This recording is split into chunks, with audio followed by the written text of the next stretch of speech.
Fue en el tórrido otoño del año 2010 cuando al dedicado detective Derek Anderson y a mí, Clarice Becker, nos llamaron para atender un caso de hackeo hacia un hospital. El ataque había afectado a su sistema de seguridad, principalmente hacia las cámaras, y hasta el momento lo único que sabíamos era que una bebé recién nacida había desaparecido entre el momento en que el sistema estuvo caído. No había ningún tipo de pista para lograr saber dónde estaba aquella bebé. Siempre había odiado el trabajo de oficina. No soportaba esa trampa del escritorio, simplemente acomodando papeles, haciendo archivos y trabajando frente a la luz de la computadora. Pero en la unidad había que permanecer. Los protocolos de Denver eran algo casi inevitable. Afortunadamente, después de 2 meses sumergida en papeleo debido a mi larga suspensión por actos ilícitos, por fin podía volver a trabajar en las calles. Aunque el trabajo nunca dejaba de acumularse, después de aquel caso de la bebé, teníamos al menos 5 más esperándonos. Jamás imaginé que este caso en particular marcaría un antes y un después en mi vida y en la de todas las personas en las que alguna vez había confiado. El hackeo había ocurrido en el hospital St. Mary Rose y creó el escenario perfecto para que una bebé desapareciera del cunero. Todo apuntaba a una red de secuestradores de menores. Pero algo no encajaba. ¿Por qué una bebé recién nacida? Esa era la pregunta persistente. Existían muchas posibilidades. Tal vez los secuestradores la necesitaban para algo específico, o quizá la madre tenía una deuda con ellos y se la habían llevado como pago. Pero si se trataba de tráfico de menores, ¿por qué solo habían tomado a una bebé cuando había más en el cunero? Durante el trayecto al hospital, mi mente no dejaba de formular un montón de preguntas. ¿Dónde estaba la bebé? ¿Qué querían con ella? ¿Por qué era ella? ¿Qué tenía de especial? En el vehículo apenas tardamos 15 minutos en llegar al hospital. Al entrar, me sorprendió encontrar al equipo de la Unidad de Agresiones Sexuales de Denver. En la escena estaban los 2 principales detectives del caso, la detective Rosario Zúñiga y su compañero Philip Miller, 2 de los mejores en su trabajo, una dupla inigualable, insuperable por su valentía y sus logros acumulados. Algo que no éramos ni Derek ni yo. Ambos sabíamos que trabajar con otras unidades no era fácil, no era algo que se hiciera por casualidad.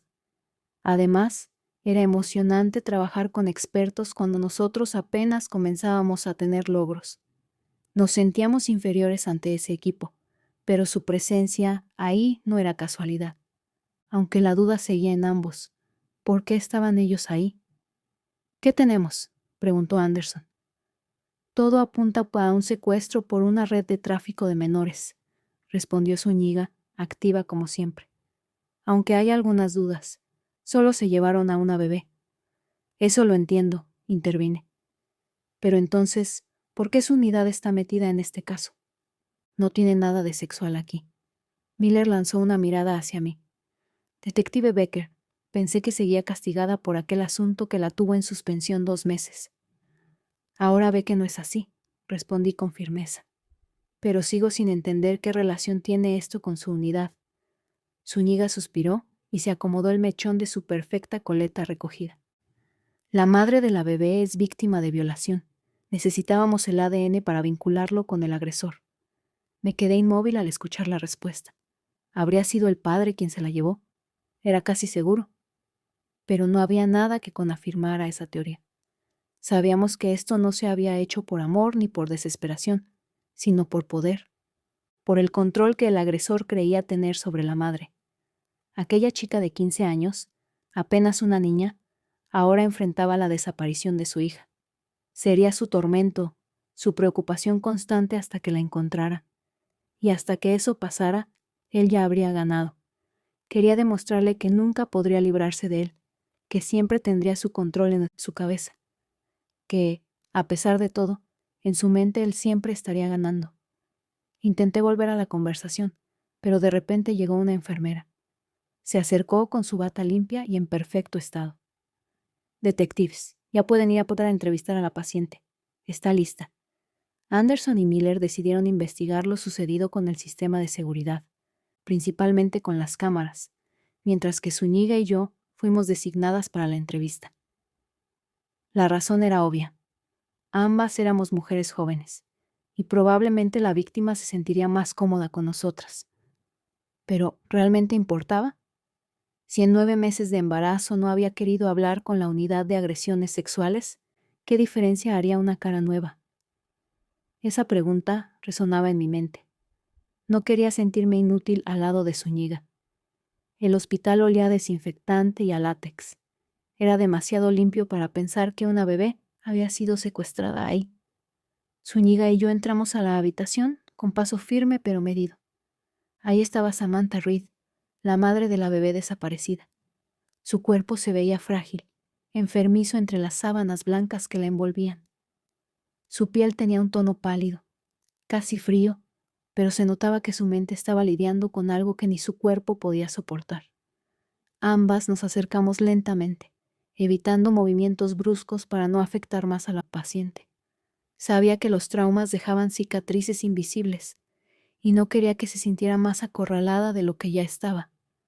Samantha, comenzó Zúñiga con voz calmada, muy diferente a su tono grueso habitual. Somos detectives de la policía de Denver. A mí ya me conoces. Tuve tu caso hace algunos meses. Estamos aquí para ayudarte a encontrar a tu hija. Silencio. Samantha no desvió la mirada del techo mientras Zúñiga hablaba. Decidí intervenir. Sabemos que esto es difícil, continué, pero cualquier detalle que nos des podría ayudarnos mucho. De verdad. Samantha, tienes que decir algo. Nada.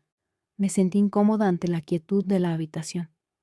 Samantha apenas parpadeaba. Su expresión era de una indiferencia absoluta. Zúñiga intentó otra táctica. Samantha, entiendo que esto es abrumador, pero tú eres lo más importante ahora. No podemos empezar a buscar sin tu ayuda. ¿Recuerdas algo? ¿Alguna persona sospechosa en el hospital? ¿Alguien que intentó acercarse a la bebé en los últimos días? La chica se giró levemente hacia nosotras. Sus ojos, sin embargo, se veían vacíos. Habló con una voz tan débil que apenas se escuchaba, como si cada palabra le costara un esfuerzo sobrehumano. Largo. Zúñiga y yo nos quedamos en silencio. Esperábamos muchas respuestas, pero no esa. Samantha, intenté, pero la joven cerró los ojos con cansancio. Largo, repitió Samantha, casi gritando esta vez. No había nada más que hacer. Ambas permanecimos de pie unos segundos más, esperando algo, cualquier cosa. Pero no obtuvimos respuesta. Finalmente, con el peso de la frustración sobre nuestros hombros, salimos de la habitación. Afuera, Anderson y Miller nos esperaban con expresión de fastidio. ¿Algo?, preguntó Miller cruzando los brazos. Negué con la cabeza. Nada. ¿Y ustedes? Anderson chasqueó la lengua. El hackeo fue impecable, sin rastros de entrada ni salida, como si nunca hubiera ocurrido. Estamos frente a un experto, o a varios. Miller pateó la pared con frustración. Es como si este maldito supiera cada jugada que íbamos a hacer antes de que la hiciéramos. Anderson se pasó una mano por la cara. No hay testigos, no hay cámaras, no hay ADN, no hay nada. Estamos completamente jodidos. El caso se sentía como un laberinto sin salida. Justo cuando estábamos a punto de retirarnos, el hospital estalló en caos. Una alarma aguda resonó por los pasillos, las puertas se abrieron de golpe y los médicos corrieron en todas direcciones. Una enfermera pasó a toda prisa frente a nosotros. Zúñiga la detuvo, sujetándola por la bata. ¿Qué está pasando? Samantha Reed está convulsionando. Todos nos quedamos paralizados por un instante. Luego, Anderson fue el primero en moverse, dirigiéndose a la habitación. Desde la puerta, vimos a los médicos luchando por estabilizarla. Los monitores emitían pitidos irregulares. «Carga a 200», gritó uno de los doctores. El desfibrilador sacudió su cuerpo. Nada. «Suban a 300». Otra descarga. Nada. Entonces, el pitido se volvió constante. El doctor se quedó inmóvil un segundo antes de suspirar. Miró el reloj de la habitación. Hora de la muerte, 10:34 de la noche. No supe cuánto tiempo estuvimos mirando el cuerpo sin vida de la única persona que podía habernos dado respuestas. «Maldita sea», murmuró Anderson, golpeando la pared con el puño cerrado. Lo seguí cuando salió a la parte trasera del hospital, donde encendió un cigarrillo. Algo que no hacía desde que se casó. «Oye, Derek, ¿estás bien?», pregunté. «Voy a estarlo», respondió. «Voy a estarlo cuando encontremos al hijo de puta que se llevó a esa niña». Bajé la mirada hacia los escalones del hospital. Entonces, algo llamó mi atención. Entre las sombras, un hombre alto, más que el propio Derek, sostenía algo entre sus brazos, un bulto envuelto en una manta. Pero lo que me hizo reaccionar no fue su presencia misteriosa, sino lo que dejó caer al suelo, una pulsera del hospital, la pulsera de identificación de la bebé. «¡Anderson!», grité, señalando al hombre. Anderson levantó su cabeza. El hombre, al verme señalarlo, empezó a correr rápidamente, y ambos corrimos tras él. El sonido de nuestras pisadas contra el pavimento retumbaba en mis oídos. Anderson iba a mi lado, con la respiración acelerada. El secuestrador se movía muy rápido. Dobló por un callejón. Saltó sobre el contenedor de basura. Lo seguimos, apenas evitando tropezar con la basura esparcida. Ese maldito era ágil. El aire frío de la noche se estrellaba contra mi piel sudorosa. No podíamos dejarlo escapar. No podíamos permitir que eso pasase. Pasamos a toda velocidad frente a una tienda de conveniencia, y una pareja se nos quedó mirando con asombro. Incluso nos grabaron con su pequeño celular Nokia, aunque ambos ignoramos todo lo que estaba pasando. El hombre dobló hacia otra esquina y nos llevó por un túnel peatonal. Apenas si se podía ver el tráfico intenso de la avenida. «No lo pierdas, Derek», grité, pero era algo que yo ya sabía. Así que era suficientemente inútil para mí. No podía perderlo. Entonces, el tipo saltó hacia la calle. Los autos frenaron de golpe. Claxones, gritos, choques leves. Me aseguré de que todo estuviera bien y corrí tras él. Nos adentramos por otro callejón, y vi algo, otra silueta. Alguien lo estaba esperando. Él no estaba solo. El tipo lanzó el bulto a la otra persona. «¡No!», aceleré aún más el paso. La segunda figura corrió en dirección contraria. Tomaron caminos distintos. Anderson fue tras el primero, y yo me giré hacia la figura con la bebé. Corrí como si mi vida dependiera de ello. Mis piernas ardían, pero de pronto el tipo se detuvo de golpe. Con el corazón martillándome en el pecho, miré a todos lados, izquierda, derecha. No había nada, ni un rastro de dónde se había ido. «¡Mierda!», grité. Anderson apareció unos minutos después, también sin aliento. «¿Clarice?», preguntó, jadeando. Negué con la cabeza. Lo perdí. Mis brazos me colgaban, mi arma aún en manos. Esa era mi única oportunidad, y se había ido de mis manos. Me llevé las manos a la cabeza. «Todo esto es mi culpa», me murmuré, más para mí misma. Anderson me miró con tristeza, pero su rostro mostraba algo más que frustración. «No, Becker, esto no es tu culpa». «Volvamos al hospital», respondió. Aún estaba agitada cuando ambos llegamos al hospital. Ya estaba ahí nuestro capitán, el capitán Daniel Burton. Su presencia era imponente, como siempre. Postura rígida, mirada dura, pero con algo de cansancio acumulado. Era distinto de todo lo que tenía que trabajar y hacer en la unidad. Él era siempre el que tenía que ordenar más archivos que los propios detectives. Burton sabía que estaba al tanto de todo lo que sucedía, aunque el tiempo de reacción de todo el equipo no era el que esperaba. Zúñiga y Miller se acercaron a él de inmediato para explicar lo que había ocurrido. Me quedé al margen, escuchando cómo se relataban todos los eventos. La confrontación con Samantha, el misterioso hackeo, el intento de persecución fallido. Todo parecía estar en un bloque interminable. Burton miró a Zúñiga y a Miller con una seriedad palpable antes de fijar su mirada en mí. «Becker», dijo con un tono firme, como quien se dirige a un soldado tras una batalla perdida. «¿Puedes explicarme qué pasó exactamente con la bebé? ¿Cómo es que se te escapó el secuestrador?». Respiré profundamente antes de contestar. Sabía que no iba a ser fácil lo que le iba a decir. Estaba a punto de alcanzarlo, capitán. El tipo tenía a la bebé en brazos. Pero en el momento en que me acerqué, me distraje. Vi otra figura, alguien más involucrado en todo esto, y lo perdí. Burton asintió sin decir nada al principio.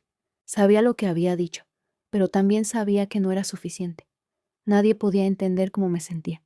Yo sabía lo que había pasado, pero aún no podía explicarlo de una forma que no sonara como una simple excusa de una niñata. Finalmente, Burton rompió el silencio. Escucha, Becker, esto no es solo una cuestión de trabajo. Ya te lo dije una vez, si no te tomas las cosas en serio, las consecuencias son severas. ¿Te acuerdas que acabas de salir de 2 meses de suspensión por lo de aquel asunto del robo bancario, verdad? Te castigaron con trabajo de oficina. ¿Y recuerdas por qué? Porque no seguiste las reglas. Reglas tan fáciles que se te dieron al entrar en la academia. Me quedé en silencio. La imagen del expediente todavía seguía fresca en mi mente. Burton tenía la razón. Sí, capitán, lo recuerdo. Entonces ahora te vas a descansar. Tienes que despejar tu cabeza. Deberíamos estar siguiendo una pista, pero tú estás fuera de lugar. Es hora de que te tomes un respiro. Vi cómo su tono cambió. No estaba enojado. Simplemente estaba cansado. En parte sentí que su voz era más de preocupación que de reproche. Déjale el trabajo a Anderson. Llévala a casa. Debería descansar un poco, dijo Burton. Una persona sintió y me miró con una expresión que mezclaba frustración y algo de compasión. No sabía si era por la noche fallida o por algo más. Ambos nos dirigimos al auto. El viaje hacia mi departamento fue más que silencioso, solo interrumpido por el ronroneo del motor, una pequeña música de fondo y el viento golpeando las ventanas. Finalmente, cuando Anderson se estacionó frente a mi casa, se giró hacia mí. Su voz, aunque baja, tenía una intensidad que me hizo ponerme tensa. Clarice, hay algo que tengo que decirte. Me quedé quieta, sin moverme, pero mis manos comenzaron a sudar y a temblar en mi regazo. Sabía lo que venía, aunque no quería escucharlo. Sé que esto no es fácil para ninguno de los dos, continuó, pero ya no puedo seguir con esto. Estoy cansado, y mi esposa está esperando a nuestro primer hijo. Lo miré fijamente, pero él no desvió la mirada. ¿Cuándo vas a dejar de hacerme esto? Sé que yo tengo la culpa por caer en tus redes, pero es algo que debemos terminar ahora. Lamento que este no sea el momento. Sus palabras me golpearon como un mazo. Lo había sospechado, pero escucharlo directamente me hizo sentir como si el aire se me escapara. ¿Qué dices?, susurré, mirando por la ventana del auto. No hubo respuesta inmediata, hasta que Anderson volvió a hablar. Clarice, insistió, pero esta vez su voz estaba vacía de tristeza, y eso me dolió más que la propia ira.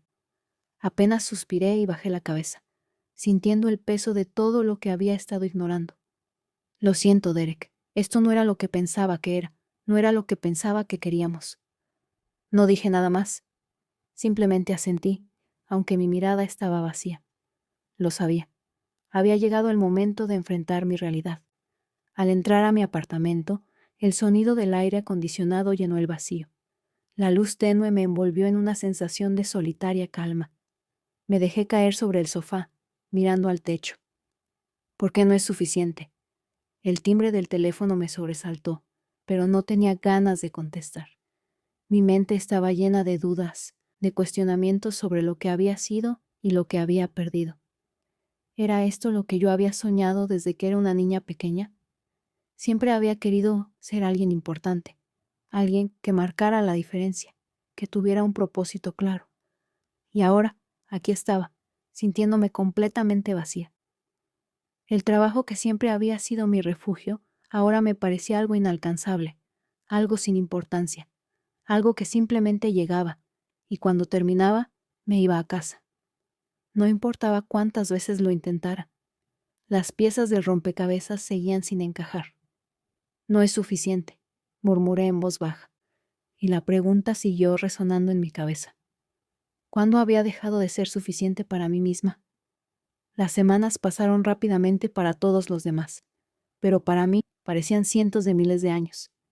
El caso de la bebé desaparecida seguía sin ningún avance significativo. La incertidumbre flotaba en el aire como un manto pesado que no dejaba espacio para un rayo de esperanza, un pequeño espacio de justicia para Samantha. A pesar de todos los esfuerzos, las pistas que lográbamos encontrar eran apenas destellos ligeros que se desvanecían tan rápido como aparecían. Nadie sabía nada acerca del padre, del secuestrador ni de la pequeña bebé. Lo único claro era que, según los informes, el rastro había desaparecido de Colorado, específicamente hacia el estado de Kansas. El caso, al ser transferido a ese nuevo estado, significaba que para nosotros ya no quedaba nada más que hacer. Todo lo que habíamos trabajado, todas las horas invertidas en investigación, parecían simplemente estar ahí para iniciarlo, pero nunca terminarlo. Nuestro trabajo era nulo, insignificante ante todo lo que tendría que hacer el estado de Kansas, pero nunca se transformó en un caso federal. El caso en nuestro estado se cerraría formalmente. Mi mente seguía dando vueltas en círculos, como si todo lo que había sucedido fuera un sueño distante que no lograba procesar. Algo que no terminaba de encajar. Era como si fuera una espectadora de mi propia vida. Todo lo que quedaba para mí era tristeza por una oportunidad perdida y el eco constante de preguntas sin respuesta. Pero en medio de la pesadez había algo más. Estaba en mi relación con Derek. A pesar de los intentos de ambos por seguir adelante con nuestras tareas asignadas, el ambiente entre nosotros había cambiado. Ni siquiera nos dirigíamos la palabra cuando estábamos investigando un caso nuevo. No solo se trataba de la frustración del caso, sino de algo más profundo, algo que nos estaba desgastando por dentro. Era imposible ignorarlo. Lo que alguna vez compartimos ya no existía. Alguna vez yo fui suya y él lo fue para mí, pero ahora estábamos alejados. Un día, después de terminar de repasar los informes del caso, nos quedamos en la sala de descanso, ambos agotados por el desgaste emocional de las últimas semanas, que pronto se convertirían en meses. El silencio llenaba el aire, pesado, cargado de una tensión que Derek rompió de forma abrupta. Clarice, ¿qué estamos haciendo? Su voz, aunque baja, estuvo llena de reproche. El dolor en su tono era imposible de esconder. No podemos seguir ignorando lo que pasó. Este trabajo, este caso, todo lo que ha sucedido no cambia lo que tú y yo hemos sido. Pero yo no puedo seguir así. Yo no puedo. Mi corazón dio un vuelco al escuchar las palabras que me acababa de decir. En ese momento, no podía hacer nada para detener lo que estaba sucediendo. Se ve que tenemos que hablar sobre esto. Sin embargo, no sabía cómo era que debía sentirme. Fue demasiado rápido. No me sentía para nada preparada para hablar. Derek, no es tan fácil, respondí, evitando su mirada. Mis labios temblaban, pero traté de mantenerme firme. ¿No es tan fácil?, replicó, su tono cargado de frustración. Tú y yo ya sabemos lo que somos, y aún así nos estamos hundiendo en esta mentira. El aire parecía volverse cada vez más denso, y las palabras que no queríamos decir comenzaron a salir sin freno. Todo lo que no debíamos decir, aunque nos lastimara, seguía saliendo. ¿Lo que somos?, repetí, alzando la voz, incapaz de contener la rabia que me empezaba a surgir. Lo que éramos, Derek, porque todo esto es trabajo. Y aparte de todo esto, el trabajo, la presión, nuestra relación, no está funcionando. Nunca funcionó. Jamás funcionará, porque tú no eres lo bastante hombre para admitir que soy tu puta amante. Tú no entiendes nada, se acercó hacia mí, su rostro marcado por el cansancio y la rabia. Lo he intentado, Clarice. ¿Qué más quieres de mí? Y sí, soy lo bastante hombre como para decir que tú eres mi amante. Me giré hacia él, dispuesta a confrontarlo, pero algo en su mirada me detuvo. Sabía que lo que estaba por decir cambiaría todo. Esto ha sido un error, Derek. Todo. No puedo seguir siendo parte de algo que no tiene ninguna clase de futuro. Nosotros ya lo sabíamos. Simplemente nos estábamos engañando. Y lo mejor es que terminemos antes de seguir lastimándonos los unos a los otros. Ya nos estamos lastimando, susurró. El silencio llenó la habitación por un momento. Todo se detuvo. Él se quedó inmóvil, Sus ojos reflejaban algo entre tristeza y aceptación. No dijo nada. Solo asintió lentamente mientras me tocaba el hombro con su mano. Sabía que no había vuelta atrás. Nos miramos por última vez, y sin palabras, nos dimos la espalda. No hubo despedidas, solo la sensación de que algo que alguna vez tuvo un significado había desaparecido. Había desaparecido de la nada, y nunca volveríamos a ser lo que éramos. Ya no seríamos esos jóvenes detectives luchando entre el amor, pero mintiendo por todo. De alguna manera, había pasado lo mismo con el caso. Se había terminado. Ya no importaba nada. Aunque todo parecía estar cerrado, yo no podía dejar de pensar en esa niña que había quedado atrás. Los siguientes días fueron como un parpadeo. Informes, papeleo, trabajo rutinario. Pero algo dentro de mí se rompió.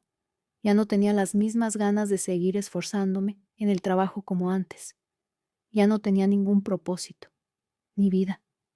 El sueño que tenía de marcar una diferencia ya no parecía nada real. No era real. Nada para mí. Nada. Todo era estúpidamente irreal. Al regresar a mi departamento, me dejé caer al sofá, sola. Me había hundido en la soledad que había evitado durante tanto tiempo. El caso estaba cerrado.